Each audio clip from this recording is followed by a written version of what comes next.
Hello friends, तो आज हम मूवी एक्सप्लेन करेंगे कांतारा। यह कन्नड़ा मूवी है और हाल ही में हिंदी में रिलीज़ हुई है। और ये मूवी की IMDb रेटिंग की बात करें तो 9.5 आउट ऑफ 10 की इसे रेटिंग मिली हुई है। और स्टोरी लाइन की बात करें तो एक डेमीगॉड के बारे में जो वहाँ के राजा यानी गांव वालों के राजा से नाराज़ हो जाता है।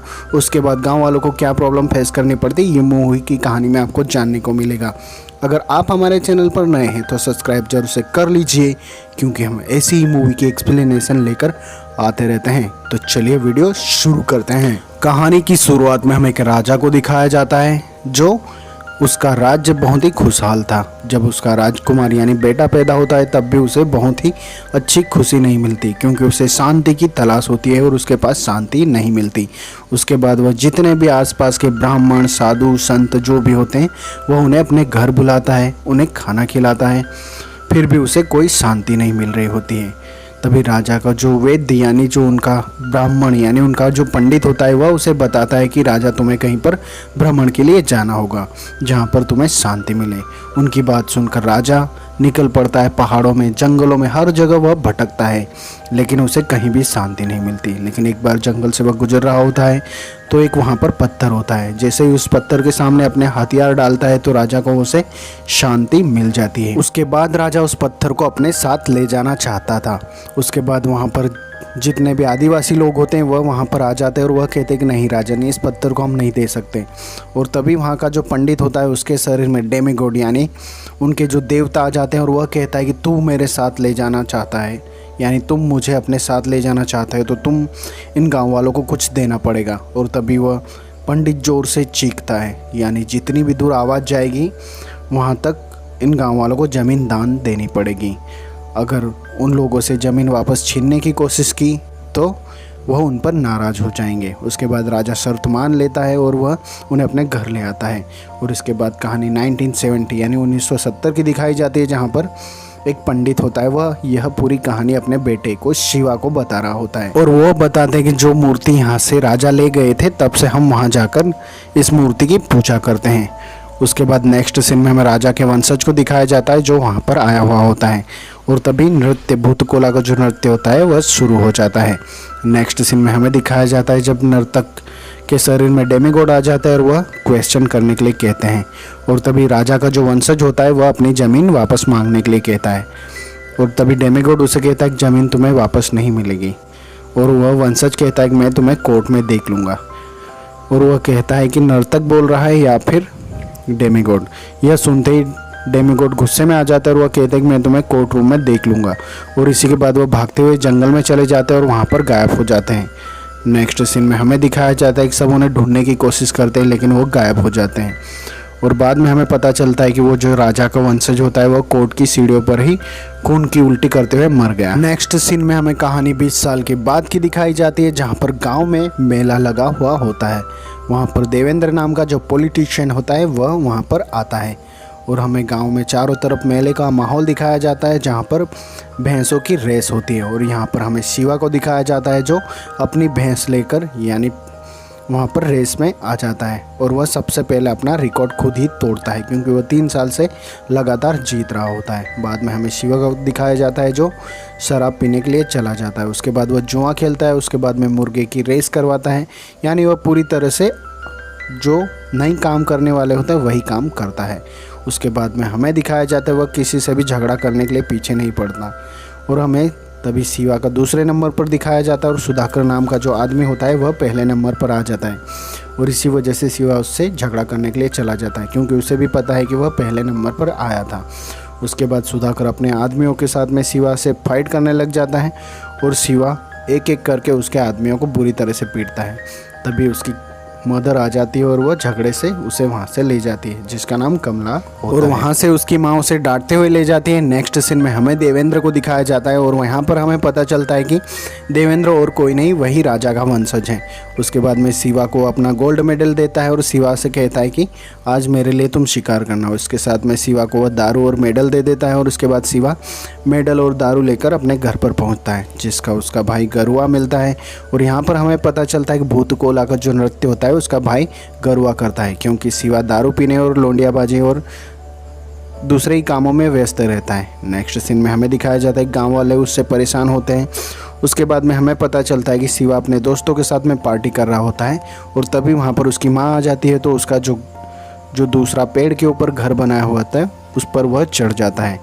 नेक्स्ट सीन में हमें पुलिस स्टेशन में दिखाया जाता है जहाँ पर मुरली नाम का जो ऑफिसर होता है, जो फॉरेस्ट इंचार्ज होता है, वह गांव वालों को पीट रहा होता है क्योंकि उन्होंने शिकार करके उन्हें गिफ्ट कर रहे होते हैं। नेक्स्ट सीन में हमें पता चलता है कि फॉरेस्ट गार्ड जो होता है वहाँ पर सर्वे कर रहा होता है और गांव वाले वहाँ से कुछ पेड़ पत्ते और भूत कोला की जो तैयारी होती है उसके लिए सामान ले जा रहे होते हैं और वह उन्हें ले जाने से मना करता है। और तभी शिवा वहाँ पर आ जाता है और वह कहता है कि तुमने हमसे परमिशन ली क्या, हमने तो तुम्हें मना नहीं किया, हम तो सालों से यहाँ पर रह रहे हैं। उसके बाद में हमें दिखाया जाता है शिवा अपने दोस्तों के साथ में रात को जंगल में पहुँच जाता है जहाँ पर वो जंगली सुअरों का शिकार करता है। यहाँ पर उसे डेमीगॉड यानी जो सुअर उनकी सवारी होते हैं वह भी उसे देख रहे होते हैं। बाद में हमें पता चलता है कि शिवा उस जंगली सुअर को मारकर खाने लग जाता है। बाद में जब वह रात को सोता है तो उसको रात में फिर से डेमीगॉड के सपने आने शुरू हो जाते हैं और वह पूरी तरह से उसे डराते हैं, जिसकी वजह से शिवा हमेशा डरता रहता है। जब वह सुबह उठता है तो उसकी माँ उसे फिर से पीटने में लग जाती है। तभी शिवा के दोस्त वहाँ पर आ जाते हैं और वह गाड़ी लेकर वहाँ से चले जाते हैं और वह सीधा देवेंद्र के पास पहुंचता है और वह जो रात को शिकार करके लाए थे वह उसे देना चाहते हैं। इधर हमें मुरली को दिखाया जाता है जो वहां पर शिकार कर रहे लोगों को फिर से पकड़ लेता है। तभी हमें पता चलता है कि देवेंद्र है जो मुरली को बुलाता है। यहाँ पर हमें शिवा को और देवेंद्र के पास दिखाया जाता है जो उन्हें खाना खिला रहा होता है और उसके लिए छोटा मोटा काम शिवा कर देता है। और मुरली जब देवेंद्र के पास पहुंचता है तो देवेंद्र उसे अच्छी तरह से स्वागत करता है और वह कहता है गांव वालों का पीछा छोड़ दो, क्योंकि गांव वाले भोले भाले लोग हैं आदिवासी, तो उन्हें इनके बारे में इतना कुछ पता नहीं। नेक्स्ट सीन में हमें फॉरेस्ट ऑफिसर को दिखाया जाता है जो कहता है कि हमें सर्वे करना पड़ेगा, जिसकी वजह से गाँव के बीच से हमें लाइन खींचनी पड़ेगी। नेक्स्ट सीन में हमें गरुआ को दिखाया जाता है जो भूतकोला नृत्य की तैयारी कर रहे होते हैं। इस साल राजा के वंशज यानी वहाँ पर जो मंदिर होता है उसका उत्सव शुरू हो जाता है। शिवा भी अपनी फैमिली के साथ वहाँ पर आता है और तभी वो पहली बार फिर से हमें यानी हीरोइन का इंट्रोड्यूस होता है जिसका नाम लीला होता है और शिवा उसे बचपन से ही पसंद करता है। तभी यहाँ पर भूतकोला का नृत्य शुरू हो जाता है और यहाँ पर हमें दिखाया जाता है कि मुरली वहाँ पर पहुँचता है क्योंकि जो गांव वाले होते हैं वह पटाखे फोड़ रहे होते हैं। इसकी वजह से उसे गुस्सा आता है और वह यहाँ पर आकर वह पटाखे की जो थैली होती है वह ले जाने वाला होता है। तभी शिवा उससे पंगा ले लेता है और वह कहता है कि तुम चाहे कुछ भी कर लो, हम पटाखे फोड़ना बंद नहीं करेंगे। जिसकी वजह से वह मुरली कहता है कि मैं तुम्हारा यह भगवान का भी नृत्य बंद करवा सकता हूँ। इसके बाद में हमें नेक्स्ट सीन में रात को शिवा फिर से सोता है और फिर से उसे डेमीगॉड का विज़न आता है। नेक्स्ट सीन में हमें लीला को दिखाया जाता है, उसके फादर उसके पास आते हैं और वह कहते हैं कि तुम्हारे साहब से बात करवा के मेरी बेटी का जॉब लगवा दो, यानी यहीं पर फॉरेस्ट ऑफिसर के लिए वह तैयारी कर रही होती है। और हमें दिखाया जाता है कि शिवा और यानी लीला की जॉब लगने की वजह से दोनों एक दूसरे को पसंद करने लग जाते हैं और शिवा उसे छोड़ने के लिए पुलिस स्टेशन जाता है जहाँ पर वह पहली बार मुरली यानी जो उनका जो सर होता है यानी उनसे मिलती है। और वह मुरली कहता है कि हमें गांव में जाना ही पड़ेगा और लाइन खींचनी ही पड़ेगी क्योंकि वह जितने भी गांव वाले ज़मीन रोक कर बैठे हैं वह सब सरकार के है, वह यह मानता होता है। और तभी वह लीला को कहता है कि तुम्हें भी हमारे साथ चलना पड़ेगा। इसके बाद हमें शिवा को दिखाया जाता है जो अपने दोस्तों के साथ में अपने भैंसों को नहला रहा होता है और दूसरी तरफ मुरली पूरे पुलिस वालों को लेकर वह गांव में पहुंच जाता है और साथ में सुधाकर के आदमियों को भी लेकर आता है ताकि गांव वाले कुछ परेशानी करे तो वह उन्हें देख ले। इसी के साथ में हमें दिखाया जाता है कि लीला को गांव वाले सब बोल रहे होते हैं कि तुमने ये क्या किया, लेकिन लीला की कोई गलती नहीं होती और शिवा को यह पता चलता है तो वह जल्दी से आता है और सुधाकर के जितने भी आदमी होते हैं उन्हें बुरी तरह से पीटने लग जाता है क्योंकि वह नहीं चाहता कि गांव में कोई सर्वे और लाइन खींची जाए, जिसकी वजह से गांव के जितने भी घर होते हैं वह टूटे और सभी पुलिस वाले शिवा को पकड़कर वहां पर बांध देते हैं। और इस बात को लेकर शिवा बुरी तरह से गुस्से में होता है। जब शाम को लीला आती है और उसे खाना देती है तो वह लीला पर गुस्सा हो जाता है और वह उससे दूर जाने के लिए कहता है। नेक्स्ट सीन में हमें वकील को दिखाया यानी लॉयर को दिखाया जाता है जो गाँव वालों से अंगूठा ले रहा होता है। वह ऐसा कहता है कि तुम्हें ज़मीन दी जाएगी। दूसरी तरफ हमें देवेंद्र को दिखाया जाता है जो हर किसी को समझा रहा होता है और शिवा को दारू भी पिला रहा होता है। तभी हमें दिखाया जाता है कि देवेंद्र की जो एक्स यानी उसकी गर्लफ्रेंड होती है वो उससे मिलने जाता है और साथ में शिवा को ले जाता है। शिवा जब बाहर बैठकर उसका इंतज़ार कर रहा होता है तो वह जंगल में फिर से उससे डेमीगॉड का विज़न आता है, जिसकी वजह से वो डर कर भाग जाता है। दूसरे दिन हमें दिखाया जाता है कि शिवा फिर से शिकार करना जाता है और मुरली फिर से उसे रोक लेता है। इस तरीके से दोनों में एक दूसरे में कट्टर दुश्मनी हो जाती है।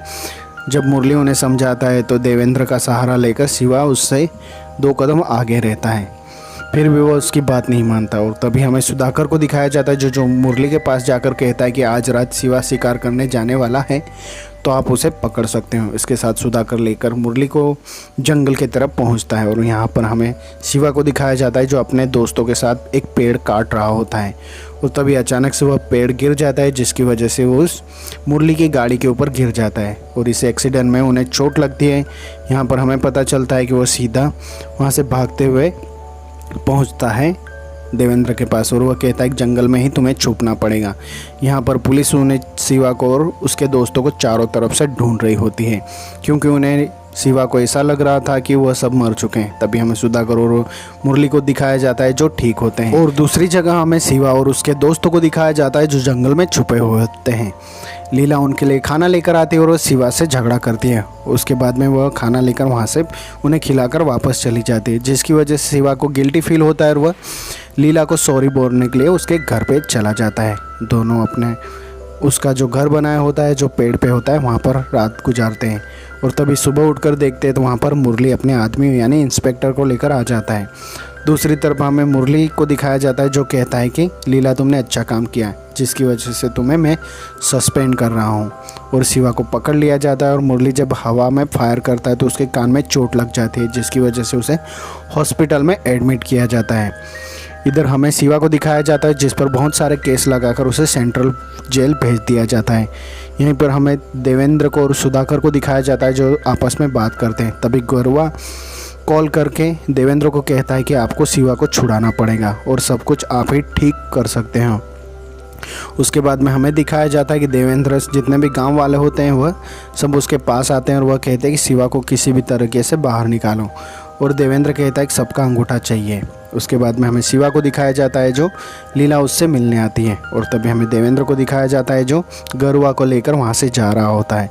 तभी वहाँ पर एक बूढ़ा जो आदमी होता है वह उन्हें देख लेता है। उसके बाद में हमें दिखाया जाता है कि देवेंद्र उसे ले जाकर बहुत सारी उसकी जो ज़मीन होती है वह उसे दिखाता है और वह कहता है कि इतनी सारी ज़मीन सब मेरी है। बाद में नेक्स्ट सीन में हमें दिखाया जाता है कि गरुआ की लाश वहाँ पर पड़ी होती है, जहाँ पर एक गाड़ी आकर उसकी लाश को रख जाती है, जहाँ पर भूत कोला का नृत्य होता है। गांव वाले जब दौड़ते हुए वहाँ पर आते हैं तो वह देखते हैं, शॉक रह जाते हैं। दूसरी तरफ शिवा को जेल में दिखाया जाता है जहाँ पर उसे फिर से विजन आता है और डेमीगॉड रो रहा होता है। उसके बाद में यह विजन देखने के बाद में हमें देवेंद्र को दिखाया जाता है जो गरुआ की मौत पर उसके घर आता है और वह जब अंदर जाकर वह कहता है कि मैं किसी भी तरीके से जिसने भी उस गरुआ को मारा है मैं उसका बदला ज़रूर लूँगा और उसे ज़रूर से सज़ा दिलवाऊंगा। नेक्स्ट सीन में हमें दिखाया जाता है कि शिवा से मिलने की उसकी पूरी फैमिली आ जाती है और वह बताते हैं कि आज के बाद भूतकोला नृत्य नहीं होगा। तभी शिवा पूछता है कि क्यों, और तो उसे पता चलता है गरुआ को किसी ने मार दिया। यहाँ पर हमें दिखाया जाता है मुरली को, जहाँ पर फॉरेस्ट ऑफिसर उसे एक लेटर देता है जिसमें रॉन्ग इन्फॉर्मेशन होती है और वह जब फिर से चेकिंग करवाता है तो उसे पता चलता है कि जितनी भी जो गांव वालों की ज़मीन होती है वह फॉरेस्ट के अंदर नहीं आती बल्कि देवेंद्र खुद अपने नाम पर करवाना चाहता है। वो पुलिस वाला जो यह सब बातें हो रही होती है जिसकी वजह से फ़ोन पर देवेंद्र सारी बातें सुन लेता है। यह सुनने के बाद में जब वह चले जाते हैं तो मुरली कॉल लगाकर फिर से रीडायल करके चेक करता है, जिसकी वजह से कॉल रिसीव करता है देवेंद्र और मुरली को पूरी तरह से शक हो जाता है कि यह सब कुछ कांड यानी सब कुछ देवेंद्र ही कर रहा होता है। तभी देवेंद्र अपने बच्चे को कहानी सुनाता है कि उसका जो वंशज था उसने उन गरीब लोगों में वह ज़मीन बांट दी और वह किसी भी तरीके से वापस लेकर रहेगा। यहाँ पर देवेंद्र का असली रूप पता चलता है और उसी ने ही गरुआ को मारा, क्योंकि वह डेमीगॉड का नृत्य करता है और वह कह दे कि ज़मीन उसने वापस लौटा दी। गरुआ इस बात के लिए नहीं मानता, जिसकी वजह से वो उसे मार देता है और उसकी लाश को जहाँ पर डेमीगॉड यानी भूतकोला का नृत्य होता है वहाँ पर उसकी लाश फेंक देते हैं। दूसरी तरफ देवेंद्र शिवा को आज़ाद करवा देता है और जैसे ही वह जेल से बाहर निकलता है सीधा वह देवेंद्र के पास पहुँचता है और देवेंद्र उसे कहता है कि मैं तुम्हें मस्त सिर्फ आज पार्टी दूंगा, उसके बाद तुम्हें एक बात बताऊंगा। वह पूरी तरह से शिवा को शराब पिलाता है और वह कहता है कि तुम्हारे भाई गरुआ को मुरली ने मारा है। यह बात सुनते ही शिवा पूरी तरह से गुस्से में आ जाता है और वह मुरली को मारने के लिए चला जाता है क्योंकि यही देवेंद्र चाहता था। और यह होने के बाद में वह अपने आदमियों को शिवा को पीछे भेजता है, जहाँ पर वह बूढ़ा आदमी गरुआ को देवेंद्र के साथ जाते हुए देख लेता है और जब वह लाश रख रहे होते हैं वह भी देख लेता है। यह बात वह शिवा को बता देता है, जिसकी वजह से सुधाकर यह सारी बात सुन लेता है और वह अपने आदमियों को भेजता है और वह शिवा को मारने के लिए कह देता है। यहाँ पर सब शिवा इन देवेंद्र के जितने भी आदमी होते हैं उनके साथ पूरी तरह से फाइट करता है और उनसे लड़ता है, जिसकी वजह से सारा बात क्लियर हो जाता है और वह सीधा देवेंद्र के पास पहुँचता है और वो सीधा उसके घर में चला जाता है। देवेंद्र खाना खा रहा होता है तो शिवा भी उसके साथ बैठ जाता है और वह खाना खा के जब वापस लौटता है और वह देवेंद्र को वार्निंग दे देता है। जब रास्ते में वह निकल रहा होता है तो डेमीगॉड वहाँ पर उसे फिर से विज़न दिखाई देता है, जहाँ पर वो जंगल में जाता है और वहाँ पर उसे पूरा सब कुछ क्लियर हो जाता है क्योंकि जंगल की रक्षा वही करते हैं। बाद में पूरे गांव वाले इकट्ठे हो जाते हैं और शिवा का इंतज़ार कर रहे होते हैं। उसकी माँ उस पर चिल्ला रही होती है। वह कहते हैं कि तुम देवेंद्र के साथ घूमता फिरता है तो उसने हमारे साथ क्या किया, उसने ज़मीन हमसे हड़प ली। इसके बाद में शिवा कहता है कि गरुआ को भी देवेंद्र ने ही मारा है क्योंकि उसे ज़मीन चाहिए। यह सब सुनते ही गांव वाले पूरी तरह से गुस्से में आ जाता है और शिवा पहले तो मुरली से सॉरी कहता है और वह कहता है कि सर आप सही थे, मैं ही गलत था। उसके बाद में गांव वाले इकट्ठे हो जाते हैं और वह देवेंद्र से लड़ने के लिए तैयार हो जाते हैं और तभी शिवा कहता है कि वो आ रहा है। दूसरी तरफ हमें देवेंद्र को दिखाया जाता है जो अपने आदमियों को लेकर वह पहुंच जाता है और वह वार्निंग देता है कि या तो तुम ज़मीन छोड़कर चले जाओ या फिर मरो। उसके बाद में वह पूरी तरह से गांव को आग लगाने में लग जाता है, जिसके बाद देवेंद्र और गांव वालों के बीच में फ़ाइट होना शुरू हो जाते हैं। देवेंद्र के जितने भी आदमी होते हैं वह गाँव वालों पर भारी पड़ते हैं क्योंकि देवेंद्र पूरी तरह से गांव वालों के बच्चे बूढ़े सभी को मारने लग जाता है और इसमें शिवा का जो दोस्त होता है वह भी मर जाता है। उसके बाद में देवेंद्र का जो राइट हैंड होता है वह भी शिवा को मार देता है, यानी पूरी तरह से शिवा बेहोश हो जाता है। उसके बाद में हमें देवेंद्र को दिखाया जाता है जो कहता है कि शिवा मर चुका है, अब तुम लोग यहाँ से चले जाओ या तो फिर मरो। उसके बाद में हमें दिखाया जाता है कि शिवा अचानक से खड़ा हो जाता है क्योंकि डेमीगॉड उसके शरीर में आ जाते हैं। अब तक उसने भूतकोला का नृत्य नहीं किया था, फिर भी उसके शरीर में आ जाते हैं और वो पूरी तरह से अपने शरीर पर मिट्टी लगाते हैं और उसके बाद में वहाँ पर तांडव यानी नृत्य शुरू हो जाता है और वो पूरी तरह से जितने भी विलन्स होते हैं वह एक एक करके उन्हें मारता है। बाद में सभी लोग हाथ जोड़कर वो डेमीगॉड के सामने खड़े हो जाते हैं और इसी के बाद में शिवा को जो देवेंद्र का जो राइट हैंड होता है वह शिवा को मारने के लिए आता है। शिवा उससे भी मार देता है।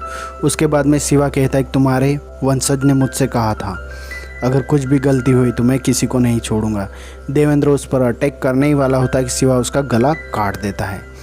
नेक्स्ट सीन में हमें दिखाया जाता है कि सब कुछ खत्म होने के बाद में फिर से भूतकोला का नृत्य हो जाता है और यहाँ पर शिवा की मॉम पूरी तरह से म्यूज़िक बजा रही होती है। मुरली और गांव वाले बहुत से सभी लोग खुश होते हैं क्योंकि उन्होंने देवेंद्र को मार दिया। उसके बाद में डेमीगॉड होता है वह सभी का अपना हाथ लेकर सभी को साथ में नृत्य करता है और खुश हो जाता है। इसी के साथ में नृत्य पूरा हो रहा होता है और सभी से वह क्वेश्चन करने के लिए कहते हैं। दूसरी तरफ लीला को दिखाया जाता है जिससे शिवा ने शादी कर ली और वह प्रेग्नेंट होती है। उसी के बाद में शिवा दोनों हाथों में मसाल लेता है और उसे जंगल से आवाज़ आनी शुरू हो जाती है और जंगल की तरफ भागता है। जब वह जंगल में पहुंचता है तो वहां पर उसके पिताजी यानी जो पहले जो डेमीगॉड जो जंगल में गायब हुए थे वह दिखते हैं और इसी के साथ में मूवी एंड होती है।